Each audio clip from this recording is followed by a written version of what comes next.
বীরের সাথে ওর দাদা দাদুর যে সখ্যতা সেটা আসলে কতখানি বিল্ড করতে পেরেছো?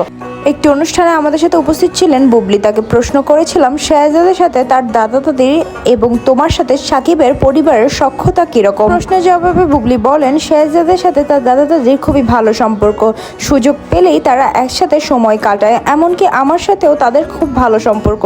দাদা দাদুর সাথে ওর সেই সখ্যতা খুবই ভালোভাবে বিল্ড আপ হচ্ছে এবং একসাথে সময় কাটানো হয় দাদা দাদুর সাথে? হ্যাঁ, ভীষণ। মানে যখনই সবাই একসাথে হচ্ছি আমরা তখনই খুব নাইসলি টাইম স্পেন্ড করে এবং সে দাদুমা ডাকে, দেন হচ্ছে দাদা ভাই ডাকে এবং দাদা ভাই তো বা দাদুমা সবসময় দেখা যায় এত ওকে আদর করে, জড়িয়ে ধরে, দেখলেই দাদা ভাই বলে খুব মানে আছে না যে ওনারা তো আসলে মুরব্বী মানুষ, ওনাদের জায়গাটা থেকে তো সেই আদরগুলো তো একটু অন্যরকম, মানে খুব আপন লাগে।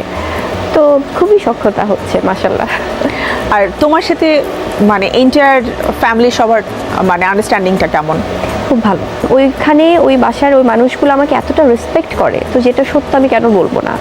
তো সেখানে যখন এটা ভুলভাবে ব্যাখ্যা দেওয়া হয় বা ভুলভাবে সামনে আনার চেষ্টা করে কেউ, তখন খুব আসলে এটা মনে হয় যে এটা তো ঠিক না। তো খুব নাইস আন্ডারস্ট্যান্ডিং সবার সাথে। আমরা